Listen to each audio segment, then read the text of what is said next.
Indeed. I'd love to hear what you guys have to say on all the social media sites, how you've been spending your day and exactly what freedom means to you. Now, the Institute for Justice and Reconciliation was launched in 2000 in the aftermath of South Africa's Truth and Reconciliation Commission. The aim was to ensure that lessons learned from South Africa's transition from apartheid to democracy were taken into account as the nation moved ahead. Today, the Institute helps to build fair, democratic and inclusive societies in Africa through carefully selected engagements and interventions. With us to talk about freedom in South Africa today is Dr. Fannie Du Toit, the Executive Director. A warm welcome to our loft. Thanks, Daniela. Thank you very much. Let's first begin right at the beginning. I mean, you guys do a lot of work in the communities around Africa as a whole. What is the temperature on the ground when it comes to freedom? Are South Africans feeling free? Are we feeling like we have achieved our democratic goals?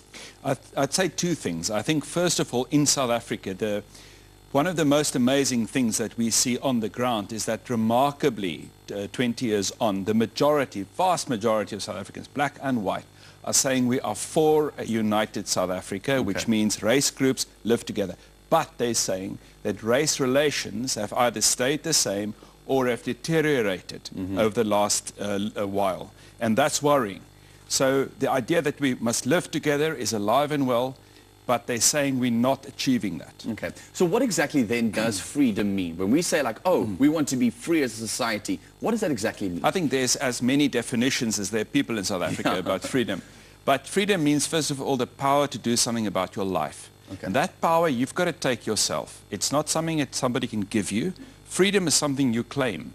And we've learned that from Nelson Mandela's life, and that last few pages of his wonderful book, his autobiography, Long Walk to Freedom, is amazing. And I encourage listeners again and viewers to go back to that book and read those last few pages on freedom. It's something you claim for yourself, to claim that power to do something about your life. Yeah. And do you feel like South Africans aren't doing enough of that?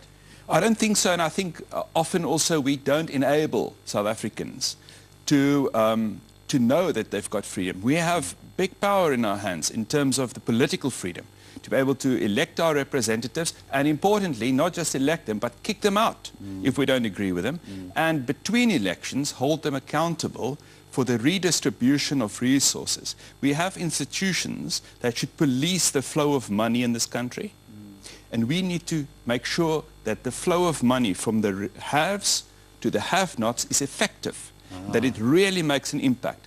And we have the power to hold people to accountable. Exactly. And we should exercise that. Exactly. So you guys have done a lot of work in that space, if I'm not mistaken, and I'm really excited to hear more about that work. Yes. Talk to us about what you guys are trying to do to bridge those gaps, to try and, redistribute wealth in our country. Well, and this is the thing. Unfortunately, we have a long way to go in terms of people feeling free. Unless we are safe in our streets, unless there is one policeman in Khayelitsha for every 100 people, like there is in Claremont. At the moment, it's more like one for every 1,000 people in Khayelitsha and one for every 100 in Claremont. Then we're not free. That's unequal, and that is unconscionable in our day and age. So unless we become more equal in our society, unless we redistribute our resources effectively, we're not going to be free. And the irony of this is, Daniela, if people in Khayelitsha are not free, the people in Claremont will never be truly free.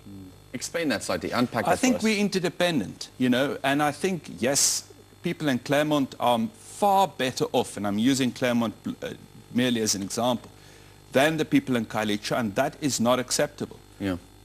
But even those people are not truly free, because we also lie scared at night in our beds.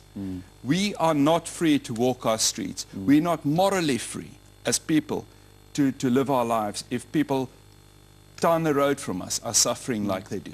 Yeah. So Nelson Mandela, I think, was right to say, if we're all not free, none of us are truly free. Exactly. And our Constitution does provide a whole bunch of stipulations around that. And it's scary to think that that does exist, but it's not being implemented. And don't take offense by this sort of comment, but I do think we talk a lot about the fact that there's this inequality. And a lot of South Africans are riled up by what you're saying and saying, yes, it's not free and redistribution needs to happen. But how do we do that? What is our role in that? Well, I think two things is important. The first is, as ordinary South Africans, we've got to hold those people with the purse strings, public money purse strings, accountable for where that money goes.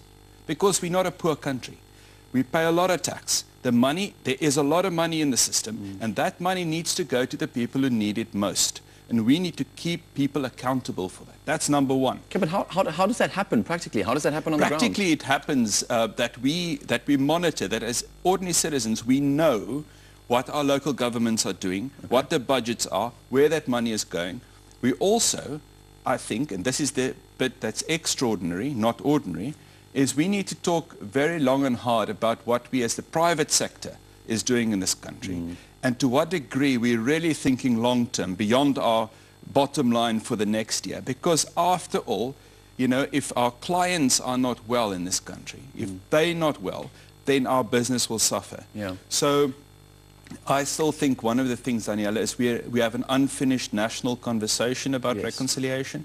I think there's a perception people who've made it in life are sitting back behind their high walls and don't care.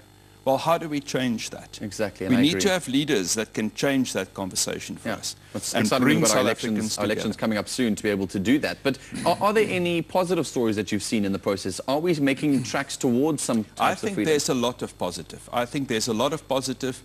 And one of the positive things is that we are seeing right now that our institutions are no pushovers. Yeah. That, you know, even leaders, no matter how powerful they become. This week we had a court case of safeguarding individuals' rights vis-a-vis a massive company, Vodacom. And that was a big battle. And the individual, his rights were upheld. We had a court case a little while back where there was a corrective remedial action demanded from our president. So in a sense, what our courts are telling us is, you know, if you come in this space, you are equal, and we have the power. So our institutions are fighting back. I think that's good news. I also think that, you know, there's local elections coming up. We need to make our voices heard there. And I do hope, I mean, the one thing I suppose that can only get better is our economy. And when that starts flowing again and grow a little bit, I think people will feel already a lot better. Yeah. And then I just want to say finally that I think down on the grassroots we encounter many South Africans that are making a difference in their communities, and we will have some of those I've heard on the program today as well. Absolutely. So those are our champions, and I think we must never think we can't do anything in our communities. I love it. Fannie, also the work that you guys are doing is incredible. So thank you so much for joining us in the loft today and sharing the temperature of where we are with our freedom in our country. Thank you, Daniela. We appreciate it so much. It's an exciting conversation. I hope you're going to continue to have it on the social media sites at Afternoon Chat on Twitter using that official hashtag Afternoon Express, as well as on Facebook, as well. We'd like to hear your stories of how you are working in your communities to help bring freedom to the country. After the break, we're making a healthy salad using traditional crushed samp, and we chat to representatives of the youth network called Activate. And with today being Freedom Day, we also went out to find out what Freedom Day means to you, the average South African, as well. Take a look.